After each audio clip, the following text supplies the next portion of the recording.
C'est encore un hors-série consacré à la domotique que nous vous proposons. On a déjà fait connaissance avec Patrick. Bonjour Patrick. Et puis il y a toujours Sébastien dans l'ombre quelque part pour parler domotique évidemment. Si vous vous en souvenez, la dernière fois qu'on a parlé avec Patrick et avec Sébastien, c'était pour donner un petit peu le cadre général, la manière dont lui fonctionnait en domotique, les outils qu'il utilisait de manière, on va dire, plus de manière régulière. Ici, on va aborder un truc qui nous a quand même titillé, ça a fait tilt quand on l'a entendu, c'est cette mesure d'énergie. Comment récupérer les informations issues du compteur de l'opérateur avec lequel on travaille, qui nous fournit notre énergie à la maison. Parce que s'il y a bien un truc qui est bien fermé, bien cloisonné, bien plombé, c'est bien ce machin-là, c'est le compteur. Patrick, pardon. Oui, donc en effet, on parle justement de tout ce qui est smart metering en Belgique, mais on en parle, mais il n'y a rien qui bouge réellement au niveau de l'implémentation. Donc il y a des plans sur certaines années pour justement arriver à quelque chose qui va être en smart metering, et ça reste encore du smart metering vers l'opérateur. C'est ça. Donc pas réellement encore Monsieur Tout-le-Monde qui peut commencer à vérifier sa consommation en temps réel.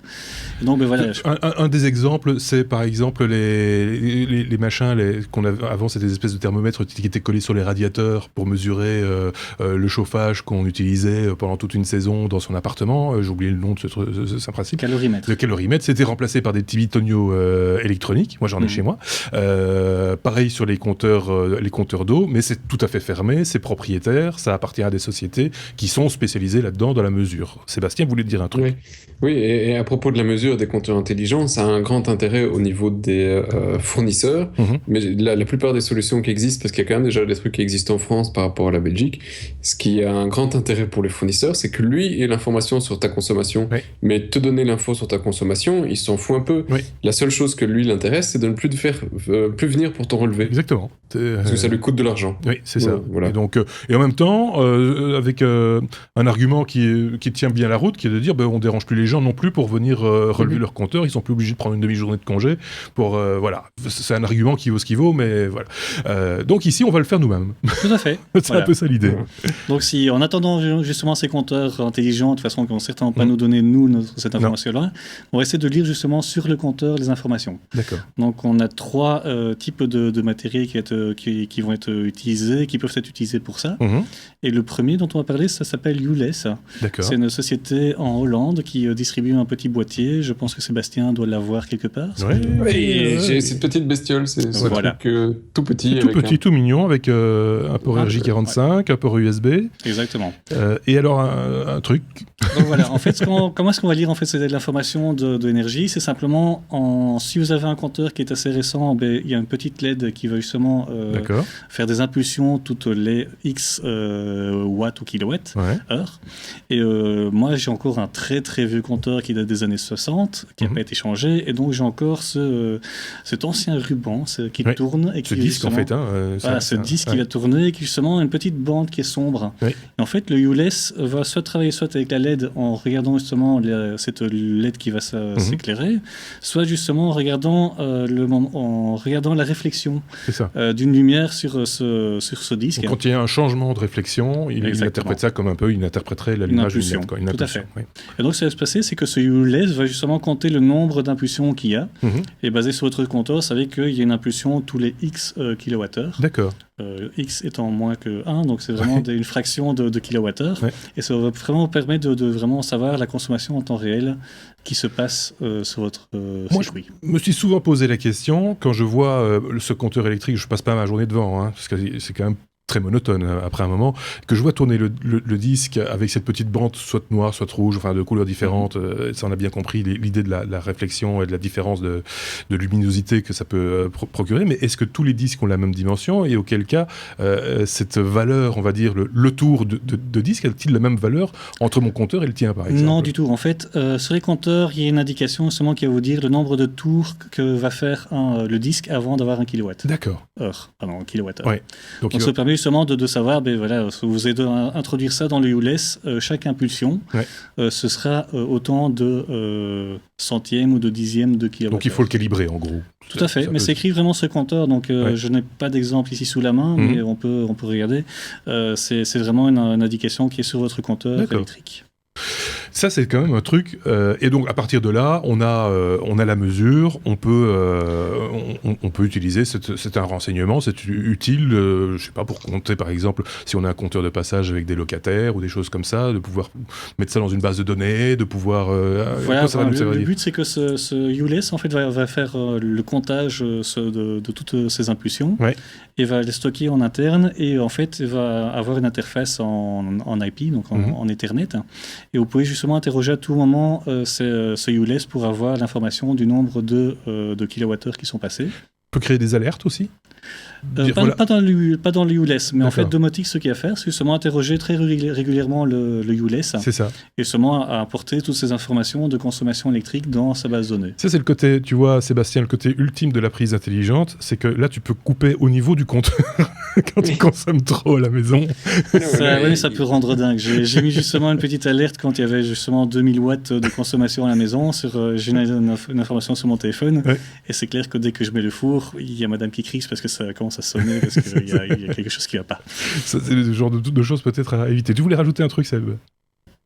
Non, du tout. Enfin, si, c'est juste pour dire que ça, c'est juste un contrôle. Ça ne coupe pas ton courant. On est bien d'accord. Heureusement, on est bien d'accord. Ce n'est pas une prise D-Link, c'est ULES. Effectivement. Alors, là, on parle du compteur électrique.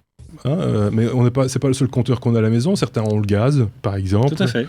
C'est possible aussi, ça fonctionne, ou il y a des solutions qui existent? Oui, en fait, le ULES ne permet pas d'office de faire le gaz, mais par contre, ils ont justement un petit firmware que vous allez pouvoir flasher dessus. Et en fait, il va pouvoir justement faire le comptage du gaz en mètres cubes.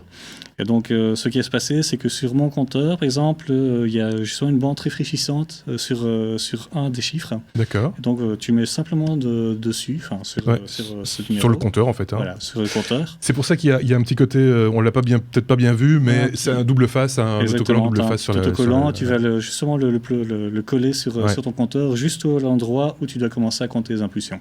C'est Sébastien qui retire déjà la... Voilà, il va nous le coller sur la caméra. Voilà. S'il te plaît. Donc, voilà. Avec la plus petite publicité pour 3M. Oui, effectivement. Compteur de gaz, donc ça fonctionne avec les mêmes fonctionnalités. Et donc ça, tout à fait. Voilà. Alors, il y en a un troisième de compteur, le compteur d'eau. Oui, le compteur d'eau. Donc ça, c'est possible aussi avec un ULES, mais ça demandait justement un petit peu de soudure, de souder vraiment un détecteur de ride. Donc c'est vraiment un contacteur magnétique qu'on vient placer dans le compteur d'eau. Ah oui. Et donc voilà, c'est possible, je l'ai fait, mais c'est un peu plus normalement, on ne peut pas toucher au compteur d'eau. Enfin, si c'est celui de la compagnie, police, on ne peut pas. Oui. Non, non, on peut pas. Mais en fait, voilà, la petite anecdote, c'est que j'ai demandé justement pour avoir la compagnie qui vienne chez moi pour installer le petit senseur, qui est juste un petit détecteur que j'ai payé, je pense, 15 €. Et la facture, le devis que j'ai reçu était de 189 €. D'accord. Donc voilà, il y a un moment donné, on se dit, voilà, c'est juste enlever un petit capuchon et insérer un petit tube dedans qui est le capteur. Et après, ça en fait un petit peu de bidouille sur ULES pour souder, pour arriver justement à compter ses impulsions. Ouais. Là, j'ai plus de compteur en vue. Là. Non, je pense qu'on a fait le tour. Ici aussi, les photovoltaïques, justement, ULES est vraiment basé aussi sur tout ce qui est comptage du photovoltaïque. D'accord. Justement, ta production, ta consommation. Et ça te permet justement des beaux petits graphiques. C'est le même principe. Il y a un compteur derrière. Le panneau est un fournisseur comme un autre et c'est un compteur qui est entre le réseau et le panneau. Quoi, exactement. Et donc, voilà, il y a aussi ULES va aussi t'injecter cela dans ce qu'ils appellent un système qui s'appelle PV Output, je pense, qui est justement un système cloud qui va pouvoir justement recenser et te donner des statistiques sur ta production électrique. Et ce qui est intéressant, c'est que eux dégagent justement au niveau de certaines zones, de régions, etc., la production électrique. Et c'est très intéressant d'un point de vue modèle par rapport à la production. Moi, je pensais aussi, c'est pour ça que je posais la question sur des alertes, des détections et des choses du genre. L'eau, par exemple, ça peut être très intéressant d'avoir justement une alerte qu'à un moment donné, la consommation dépasse la moyenne autorisée, ce qui voudrait dire qu'on a une fuite, évidemment. Pareil pour le gaz. Donc ça peut vraiment être aussi un organe de sécurité, quoi. Tu as deux choses en fait. Au niveau, tu peux regarder ça au niveau de ton compteur, mais tu as aussi des capteurs qui sont vraiment des capteurs pour les inondations que tu veux placer dans ta maison.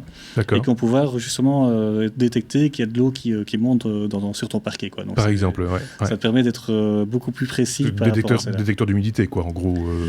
C'est même pas humidité, c'est vraiment le fait qu'il y ait vraiment de l'eau qui arrive, qui monte. Qui monte, d'accord. Tout à fait. Okay.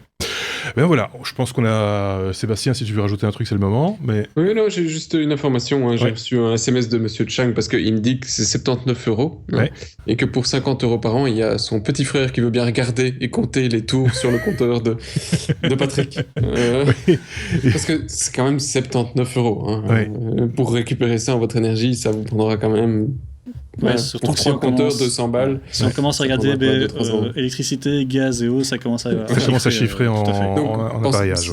Si vous avez besoin, je vous donnerai les coordonnées de Monsieur Chan. Donc sinon, il y a encore d'autres solutions qui sont plus de la bidouille aussi. C'est des petits compteurs qui permettent justement d'avoir plusieurs entrées. Donc c'est un petit circuit qui va justement avoir différents compteurs. D'accord. Et alors là, c'est toi à mettre des senseurs. Oui, c'est ça, qui vont bien avec ton compteur. Alors une espèce de toile d'araignée à la cave avec les fils qui partent dans tous les sens. Voilà, exactement. Là, vraiment, le truc qui est sympa, c'est que c'est de l'IP, donc tu branches une RJ45, un USB, donc c'est pas quand... Enfin, c'est plus sympa. Je dirais qu'on accessible. Ouais, c'est ça. Là, je dirais qu'on a donné la base du système. Après, les bidouilles, toutes les bidouilles sont imaginables toujours.